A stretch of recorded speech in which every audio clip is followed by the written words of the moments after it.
Good morning, ladies and gentlemen. Welcome to this third international conference on the Progress Project, Healthy Aging in Europe, Active and Healthy Aging at the Workplace. My name is Eugenio Almagro.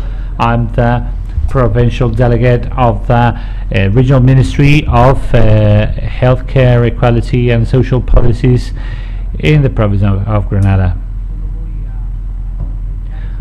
I'm just here to welcome you and to thank you for being here, for being involved in this project and for your daily commitment to the environment of active aging, which is one of the priorities in the action of the Andalusian government. I would like first to give the floor to Ms. Inmaculada Mateo, the coordinator of the Progress Project at this institution, the Andalusian School for Public Health. A todas las personas que estáis aquí, ¿no?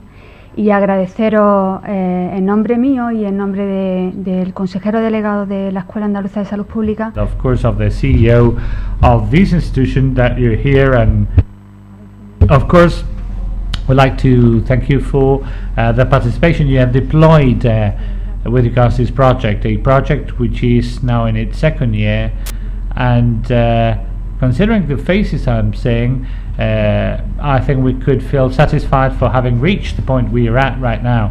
Also, I'd like to thank you to thank other colleagues from other European countries. We've got a representation here from, for example, the UK, Denmark, Italy, and Germany. So thanks a lot for being here. Welcome, and I hope you make good use of this of your presence here.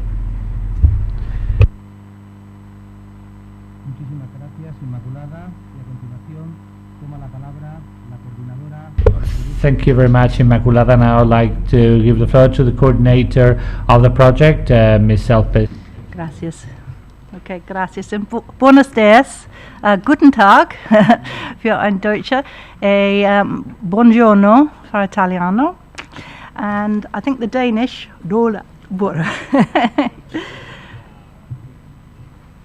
Gracias.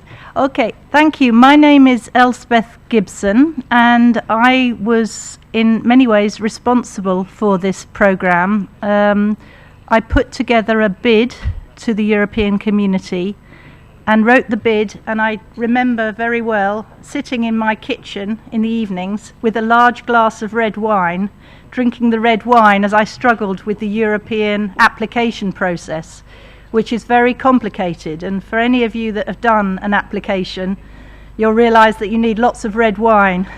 Not very good in public health terms, but very good for keeping you going. What did we do? Why did we do it? And how have we done the programme? Well, today is the product of 2 years' work, working with ourselves as the lead partner, Suffolk County Council, Public Health Suffolk, working with our partners in Denmark, in Germany, in Italy and in Spain, because we were all very concerned with the issue of demographic change in our countries, and particularly the ageing population. And we wanted to have a project that focuses on the middle-aged. Perhaps it's the demography of this audience today, is a majority of us are a similar age.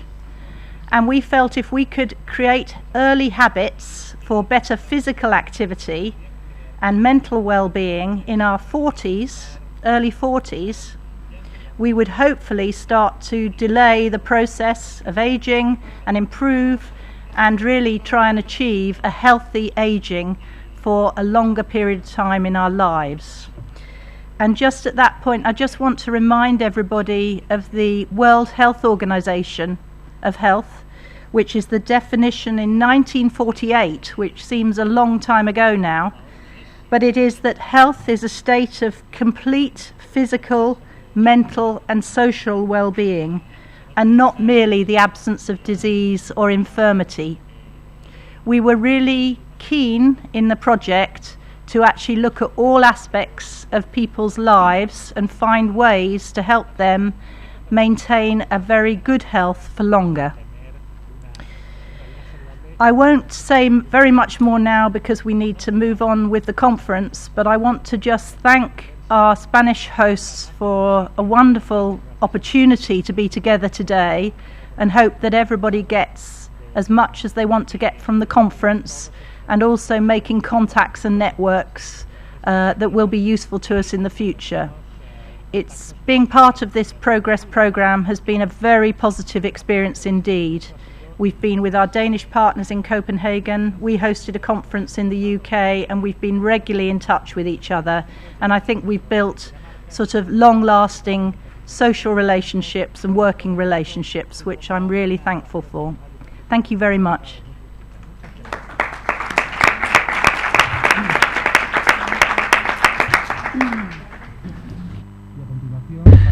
And now, in order to officially declare this third conference open, I will give the floor to Ana Maria Rey, who's the General Secretary of Social Policies of the Regional Ministry of Healthcare and Social Policies of the Regional Government. Ana Maria, please. Thank you, Eugenio. Good morning. Welcome to you all. You know that you're right now hosted by an institution which makes us all feel proud. It makes the city of Granada feel proud, and also the region of Granada feel proud for its capacity to generate knowledge and disseminate it all throughout society.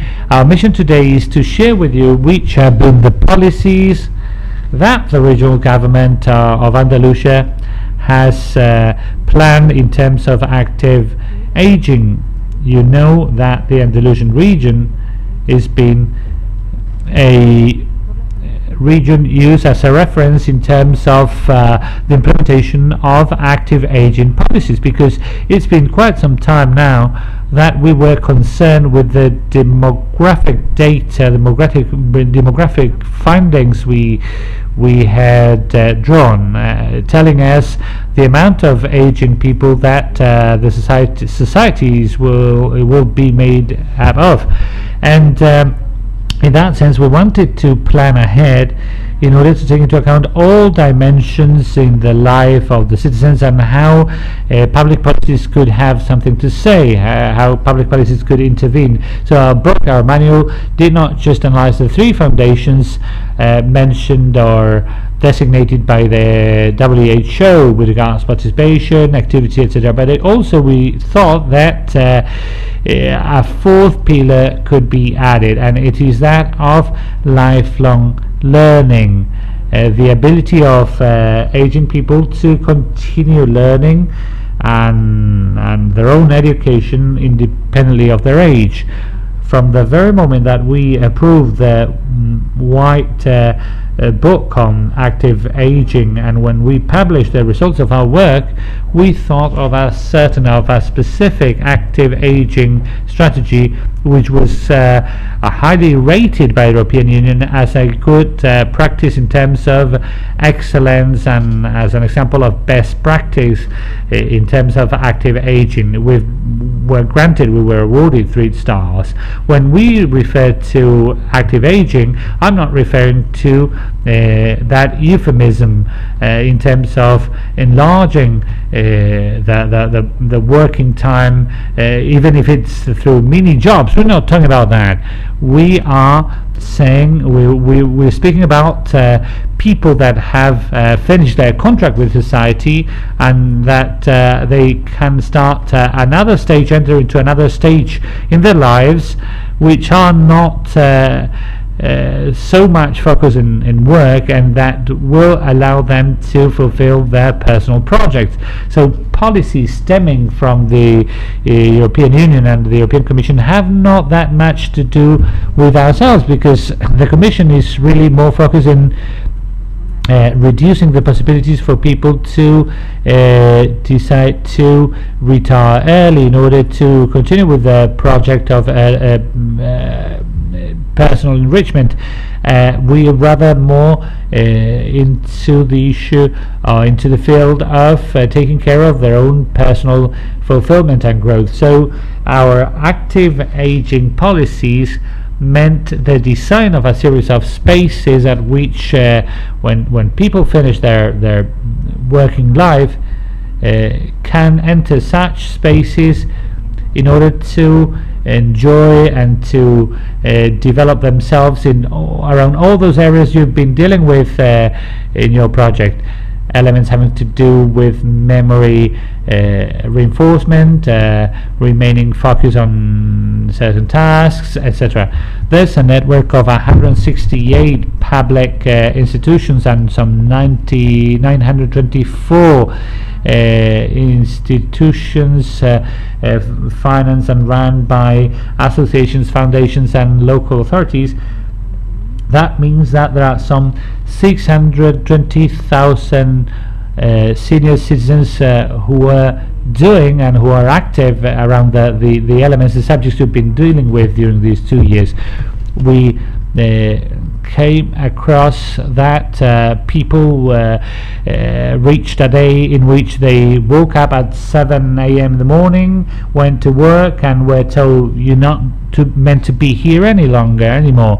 So that's where we entered. This specific province, Granada, is very active in terms of active aging, and in our institutions, in our centers, we offer a series of services which let them choose physical activities such as yoga, Pilates, hiking teams, computer sciences, painting, memory workshops, memory promotion networks. These are just a few elements, a few subjects that we are involved with. And also we have a commitment with public universities in Andalusia, and which means that all the people who could not attend university classes because of their own personal circumstances could have access to university and pass those subjects they couldn't approach and approach universities. In that sense, we approved a project which is called the Senior Citizens University School, and they mean that some 56,000 people, I'm referring to the overall figure of citizens since 2004, can contribute with their experience at the university and mingle with the new generations, which is quite important, that the senior people can transmit to the younger generations their own knowledge, and not just because of academic subjects they've been in contact with, but also because of their own experience. Also, we launched the Andalusia 65 card.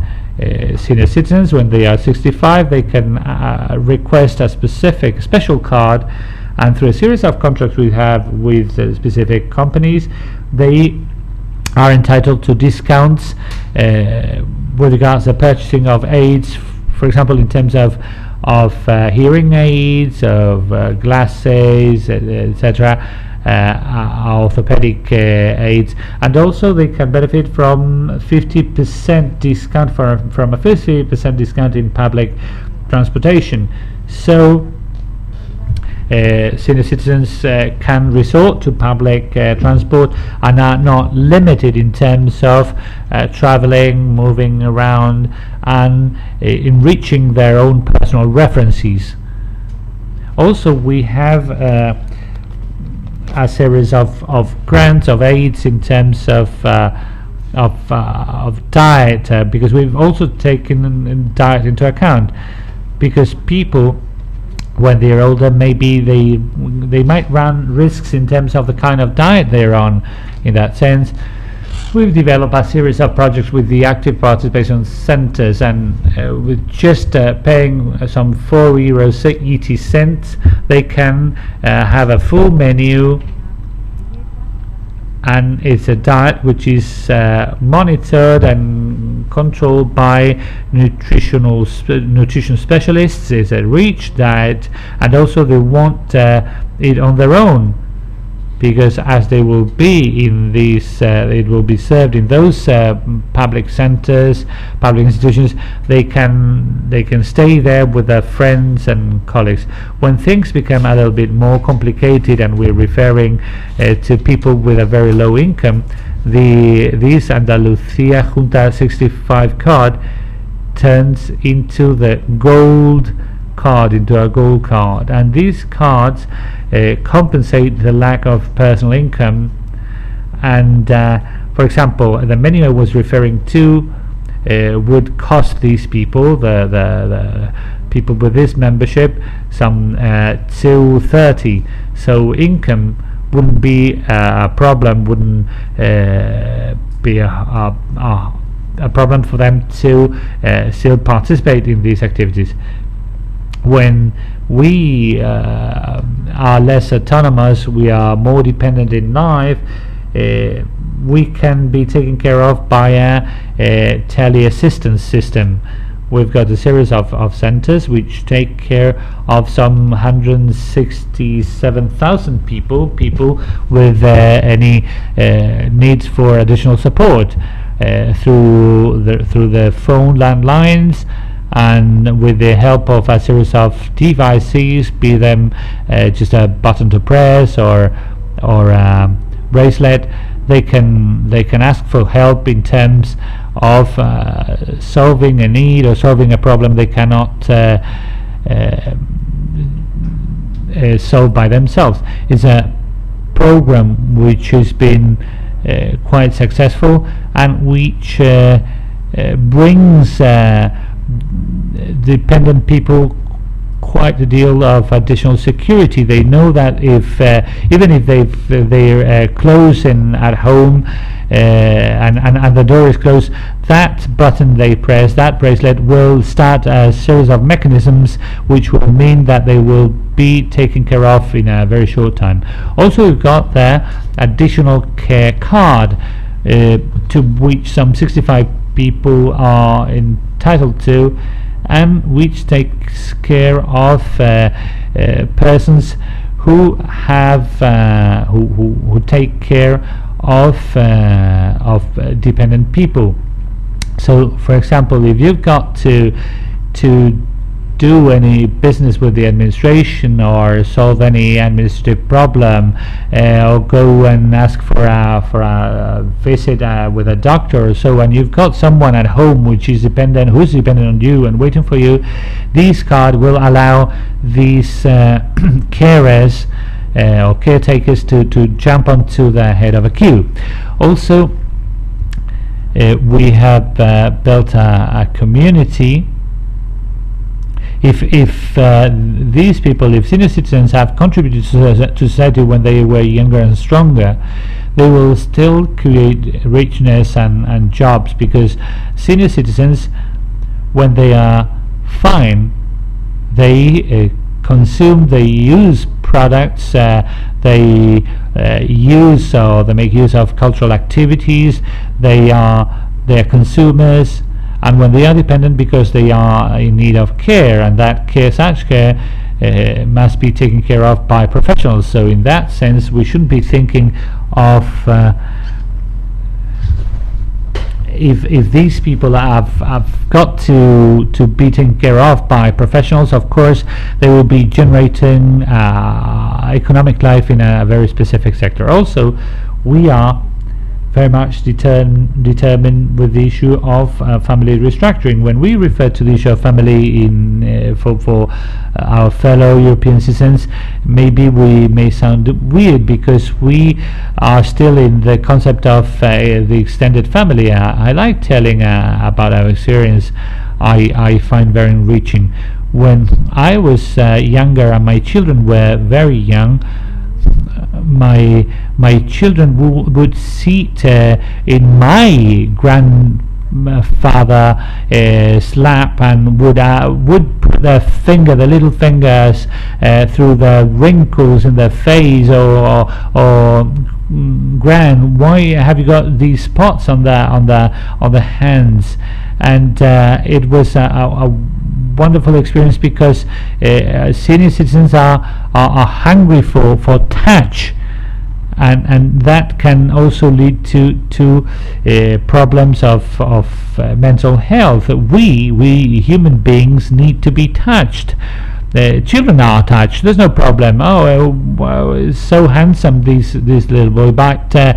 But older people are not touched. It seems that it's difficult for us to hug them, to hold their hands, to caress their faces. So the issue of retaking social relationships with mingling of different ages, that young children can be in contact with the older people, this is something we should be take into account. So that's why another subject which is very important for us is that of intergenerational relationships. We cannot alienate senior citizens, our older people, when they have finished work. They should be active in relating with younger generations, because children, teenagers can in turn give back quite ahead of things to older people. So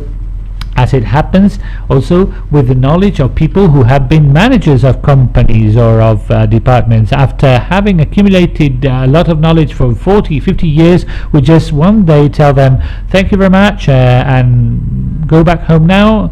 So all that experience which has been accumulated in companies, etc., can be transferred to younger workers, to students, and that knowledge which is not in the books, like saying you will come across this problem because everyone doing what you did had the same problem, and that experience is priceless, and that experience as transferred to those who are starting is worth a million. The same way we take advantage of the richness in terms of time that senior citizens have, in terms of volunteering, but volunteering which doesn't mean taking up jobs which should be fulfilled by the administration or by the public institutions, but rather doing those jobs that maybe the different levels of government cannot do because there are no funds available, or things that they can do in the time available, and reaching out to corners which cannot be covered by other instances.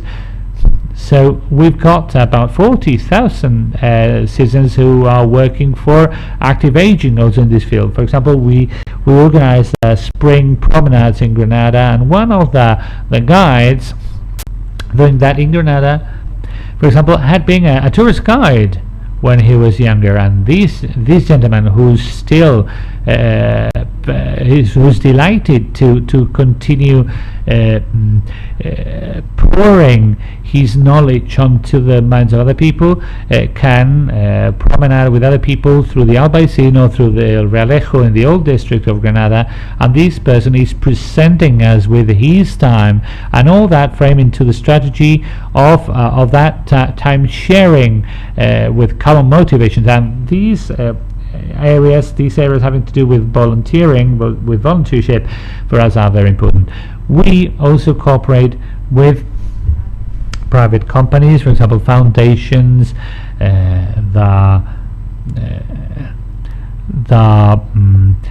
mentoring and sponsorship activities of banks and foundations, even if with the crisis these funds have been reduced, but we're still cooperating with companies such as foundations, with phone companies, transport companies, etc., in order to cover some gaps, for example, the digital divide, so older people are not put aside or discriminated from having access to these areas. Of course, for obvious reasons, many of these people do not have access to any computers or any form of digital literacy, so we want senior citizens not to be excluded from that. In Andalusia there's a specific network, the Guadalinfo networks, which means a network of computer centers, computer cafes, that are open for older people, and we've got mentors and guides at these centers, so our older citizens, our citizens can have access to computers, to innovation solutions, etc. Also, with regards the Progress project, you know that we have been awarded the 2012 NAOS award with regards to our activities aimed at the prevention of obesity, and our healthcare and health promotion projects are running around this area. And I would like to take much more of your time because we're a bit late in time, but all our working lines or our working projects are in our website. You can visit it. You can check with us whatever you want, whatever you need, and of course this institution, the Andalusian School for Public Health and Inmaculada, our host, will be most happy to give you any information you need. I hope you enjoy this working session, and I declare officially open this session. Thank you.